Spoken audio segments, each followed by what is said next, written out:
on a subject which is dear to my heart. As a matter of fact, which is my mission, so to say, something for which I am living right now. You see, I am a person who was born in what is India now, because my father used to work for the central government when I was born back in 1945. And I was born here in Kolkata. Since then, I have lived most of my life in Kolkata, except for the 5 years that I lived as governor elsewhere and for short stints here and there. But somehow or other, after hearing from my father as to what his ancestral land was like and reading up on it, I developed a very strong inclination towards that bit of land where there is literally more water than land, and which is a socio-politico-religious paradox in entire South Asia. Why I say socio-politico-religious paradox is that if you take the map of South Asia, that is prior to 1947, and if you move from west to east, then you will find as you move, the proportion of Muslims go on reducing. So, for instance, in what is now known as Khyber Pakhtunkhwa and West Bengal, the proportion of Muslims was very high. Then as you move into UP, it reduces. As you move into Bihar, it reduces. Suddenly it jumps up in East Bengal. Now, why is that? Is the paradox, and it has foxed a lot of people. The reason that I had come to, the answer that I had come to after whatever little study I could manage to do is that sometime in the 6th, 7th, 8th centuries, when India was largely Buddhist, the Adi Shankaracharya, walking all the way from Kerala and traipsing all over India, had converted the whole of Buddhist India back into Sanatan Dharma. And he had the length and breadth of India came back to Sanatan Dharma. But he possibly could not enter East Bengal because it was a very inaccessible territory, mostly forested and full of water courses. There are rivers as wide as 20 kilometers in what is now Bangladesh. So he must have left that place alone, and it remained Buddhist. And after that, as a result of onslaught of the Islamic juggernaut and also the coming of certain Islamic preachers, this area, which was largely Buddhist, it yielded to Islam. It yielded to Islam. A lot of people are surprised at this, but there is nothing surprising about it, because countries which were earlier Buddhist, like Afghanistan, then Khyber Pakhtunkhwa, then Iran, Xinjiang in China, these got converted into Islam very easily. But Sanatan Dharmic Hindu, India or Bharat, Sanatan Dharmic Bharat, that is, resisted it and remained Sanatani.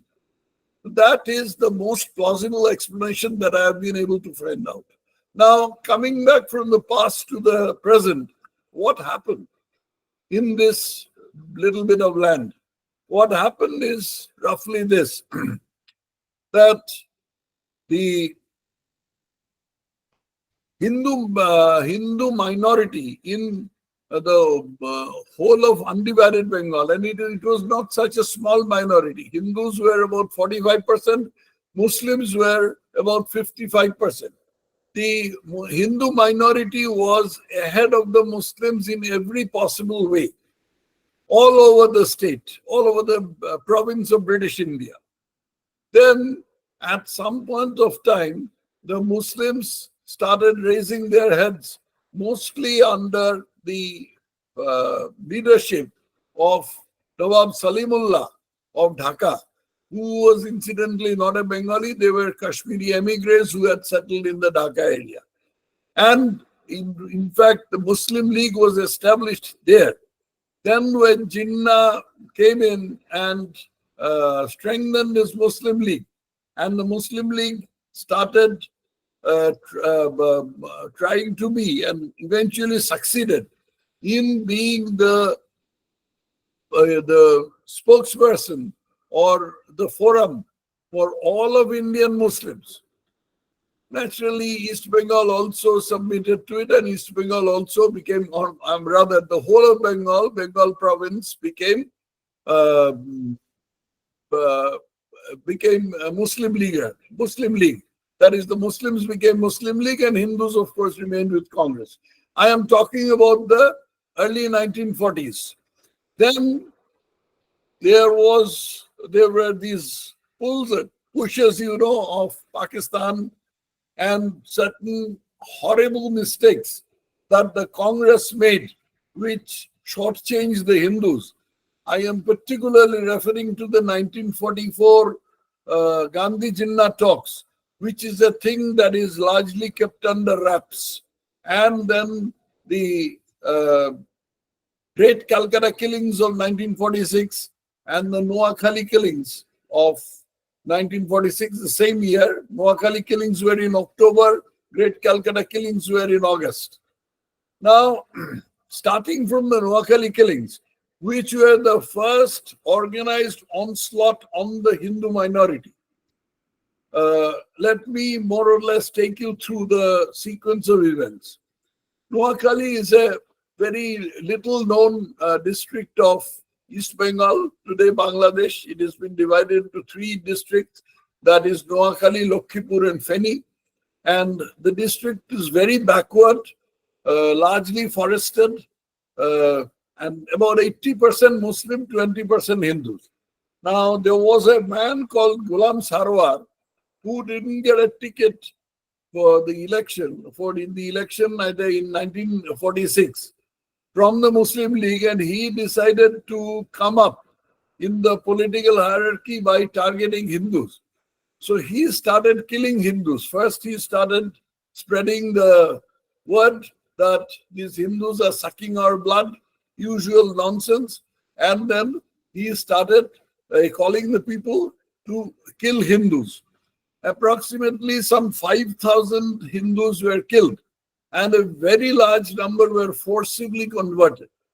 Now, Noakhali became famous throughout the world because Mohandas Gandhiji had traveled over there, and he had tried to persuade the Hindus to come back to their half-burnt houses. Mind you, he didn't even for a second criticize what the Muslims did. It was an absolutely one-way street. The Muslims killed the Hindus. The Hindus could not retaliate because the Hindus were suffused with the Gandhian thinking. So, and in any case, they were a very small minority, about 20%. So that was that. And when Gandhi came to Noakhali and he tried to persuade the Hindus to return to their place, to their half-burnt houses, but the Hindus refused, and they sort of dispersed all over the place. Some went to Tripura, some went to Assam, some went to West Bengal, and like that. West Bengal was quite far away.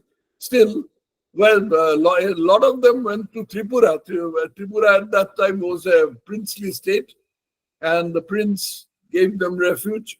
Some went to Assam, and that's how it happened. Then there was partition, 1947, and with partition, the Hindus were faced with the choice. Some of the foresighted Hindus decided to go over to West Bengal because they could see that this was no country in which they could live. But some Hindus who particularly had property, the bulk of the property was with Hindus. These Hindus, they decided that, well, why not give it a shot? It just might happen that the Muslims will keep us down, but then let us live here. Why should we be alarmist? Let us go back to India and let us go stay where we are, and then they stayed on. Then the Punjabi Muslims came from West Pakistan and they found that the cultural, educational, professional, these fields were totally dominated by Hindus. In fact, this is a thing about which anguish has been expressed by General Niazi in 1971, a book that he wrote called The Betrayal of East Pakistan. He said that everything is in the hands of Hindus. How can we expect this province of East Pakistan to remain in Pakistan? The implication was that the Hindus should be driven out, and the East Pakistan government started driving out Hindus. So in 1950, February and March, there was a horrible pogrom in East Pakistan. This was a pogrom, mind you. It was not a riot. It was a total one-way killing of Hindus. Particularly Dhaka and Barishal, these districts were affected. There is no statistic available as to how many Hindus were killed, how many were forcibly converted, how many were raped, and so on. But it is estimated that some 50,000 Hindus were killed. And a large number of them, some statistics are given in my book, My People Uprooted, or its Bengali version. Those who are interested can look it up. But the bulk of the Hindus, particularly the Hindu middle class, who had so far dominated the cultural field of East Pakistan, and the professions like the doctors, lawyers, teachers, small shopkeepers, accountants, engineers, who had dominated all these professions, they had decided that no, it is not possible for us to live in this country, so we must go over to West Bengal or wherever, rest of India, and we leave this place. But some people, some of them, particularly the lower down Hindus, scheduled castes, a few scheduled tribes also, they were not in a position to come over to India because they had no employable skills. They were the farmers. There wasn't enough land in West Bengal. Then the fishermen. There wasn't enough water in West Bengal. So they decided to stay put. And today they form the bulk of the people, bulk of the Hindus who are resident in Bangladesh. There is of course still a small professional body or small body of professionals who are there in the large cities of Dhaka, Chittagong, Khulna, Rajshahi, and so on. But they are a very small number. The bulk of the people are the ones belonging to scheduled castes, who are mostly in the southern part of Bangladesh and who are there, who know that they have no other go. They have to be there. So they stayed on.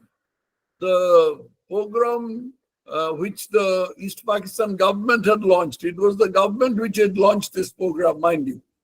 This program slowly abated, and by April, Nehru and the Prime Minister of Pakistan, Liaquat Ali, signed a very pact which was very advantageous for Pakistan, but I must say which was stupid on the part of India, which was extremely detrimental to the interests of India.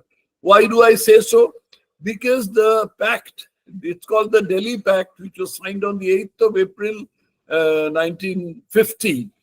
It said that each country, the refugees who had come over to India will go back to East Pakistan and they will be taken care of by the East Pakistan government.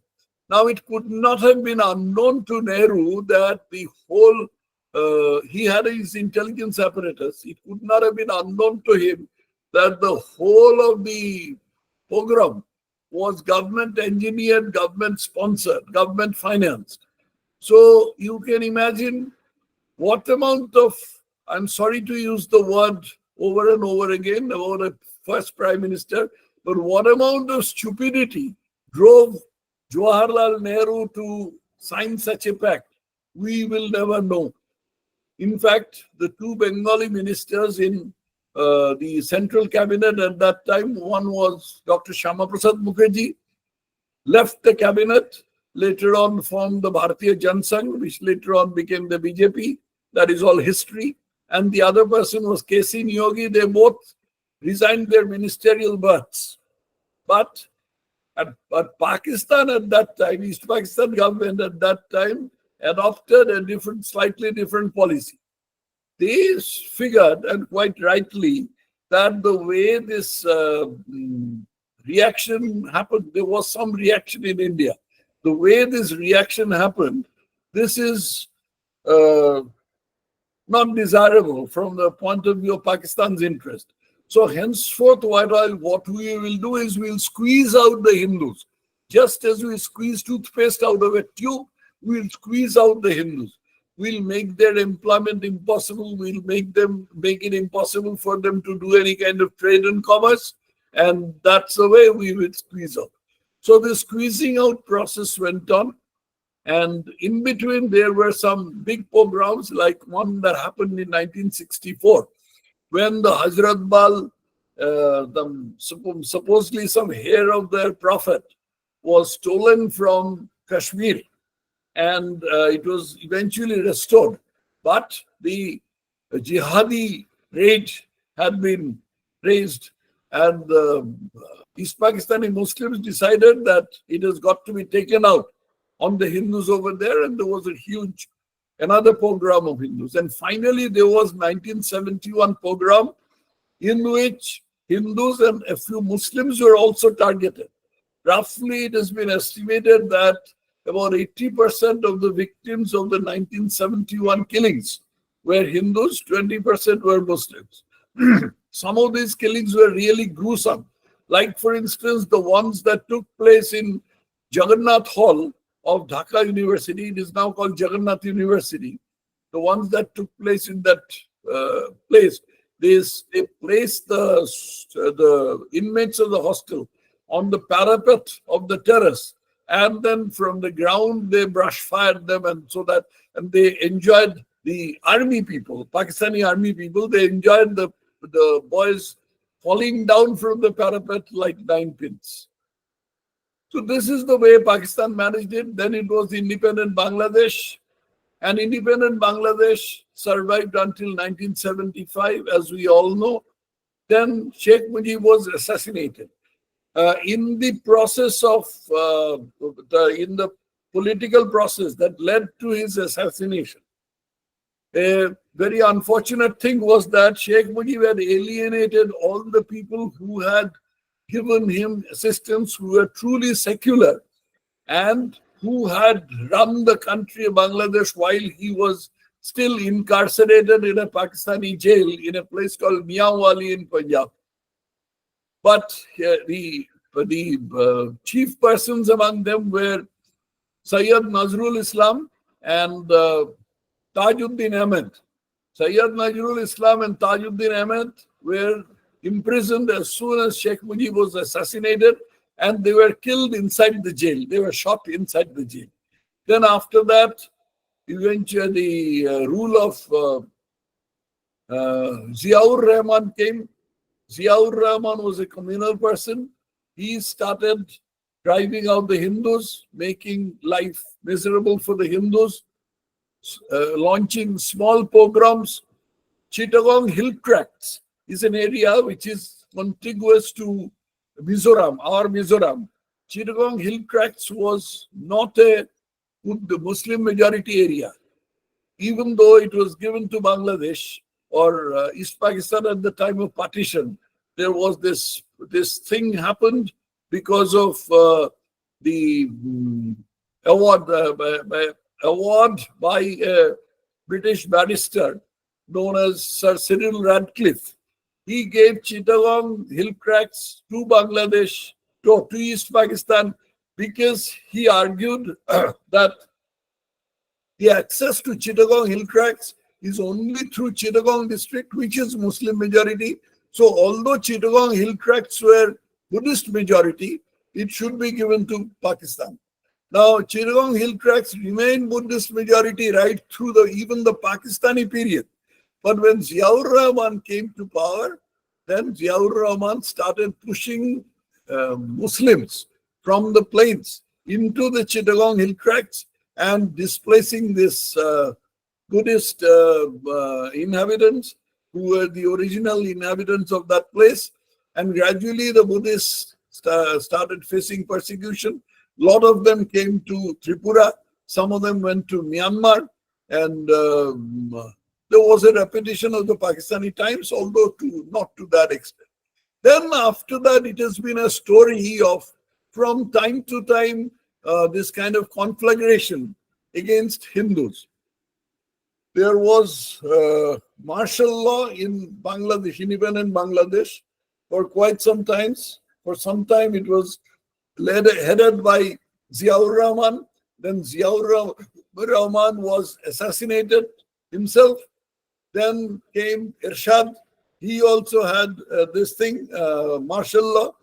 Then it was Sheikh Hasina's reign. During Sheikh Hasina's time, it is not that the pogroms were over. Pogroms continued, but in a much more muted way.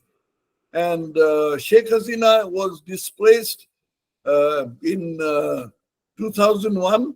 And after that, Khaleda Zia came to power. And as soon as Khaleda Zia came to power, once again the pogroms had started. And it went on until Sheikh Hasina came back in 2007 or 2008.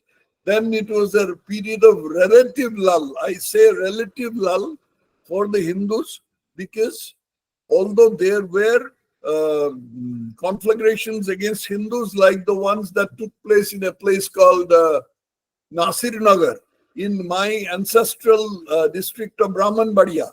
My family came from that district, Brahmanbadia. There's a place called Nasir Nagar where a pogrom against Hindus was engineered. Then in 2021, that was in 2017. Then in 2021, there was a similar thing in Comilla where a copy of the Quran was thrust below the feet of Ma Durga. And after doing it, somebody raised a hue and cry that they have insulted the Quran, and then in the process, another 10 Hindus were killed.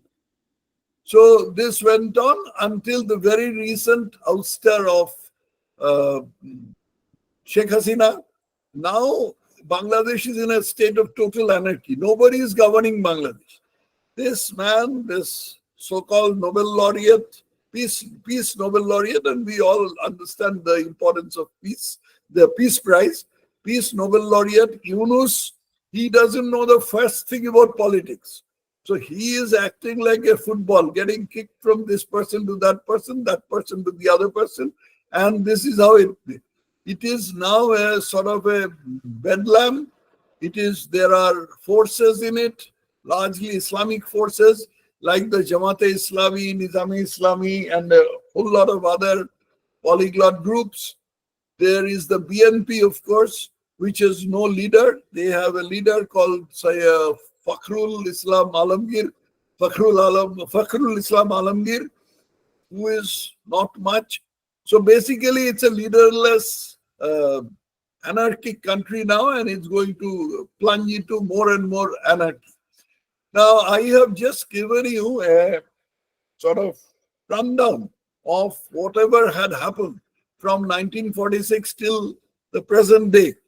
Now, I'll tell you something which is extremely important in understanding Bangladesh.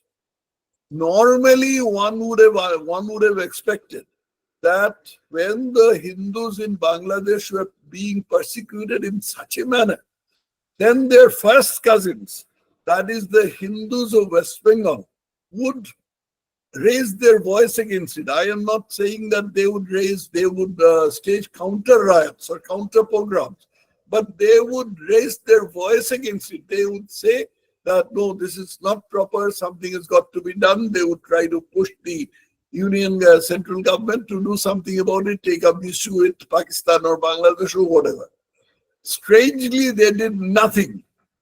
I have often wondered, I have even pull at my hair, my own hair, to think what is the reason for this strange behavior. The Jews were persecuted in Germany, in Central Europe. They still talk about it. They have launched museums. They have we hear of Jewish pogrom, the Jewish Holocaust all the time. The Armenians were similarly persecuted in Turkey. A large number of them were killed. It's called the Armenian Holocaust. I know in the US, I have seen the Armenian emigres in the US. They observe an Armenian Holocaust Day on a particular day. I think it is in April, 24th April or something. It has happened elsewhere also. The rest of the world knows about it. Say, for instance, the fight between Hutus and Tutsis in Africa. The rest of the world knows about it. Why does anybody not know about what went on in East Pakistan and Bangladesh? The reason is that their minds, these minds of the Bangladeshi Hindus, were so suffused. The West Bengali Hindus were so suffused, so totally overshadowed by Gandhian and Marxist illogic that they thought that this is sinful, this is not secular, this is not sufficiently intellectual to raise one's voice against the persecution of their blood brothers in Bangladesh or Pakistan. Mind you, many of them had relatives in Bangladesh, and many of them were themselves emigres, refugees from Bangladesh, or they were children of refugees from Bangladesh. But even then, they did not raise their voice. Instead, they kept on saying, "Oh, come on, we are all human beings. This is the work of a lot of hotheads. We mustn't talk about it. Let us talk about Cuba. Let us talk about Vietnam. Let us talk about Nicaragua, Venezuela, etc., etc., but not about how their first cousins were being persecuted in Bangladesh." And they had concocted a fabric of strange excuses, which I have recorded in my book, My People Uprooted. And in this book, I had enumerated the excuses also. One very standard excuse is, which is the communist excuse, that, oh, no, these are all economic struggles. This has got nothing to do with religion. Religion was just used as a ruse. These are all economic struggles. Another thing is, the sort of Gandhian or semi-Gandhian arguments like, oh, come on, let bygones be bygones. Then in some way they were also harmed. The Muslims were also persecuted. Muslims were never persecuted by Hindus. They were socially looked down upon. I'll concede that. They were socially looked down upon by Hindus. But is the remedy for that Hindu girls, Hindu women being raped, Hindu men being killed, and en masse forcible conversion?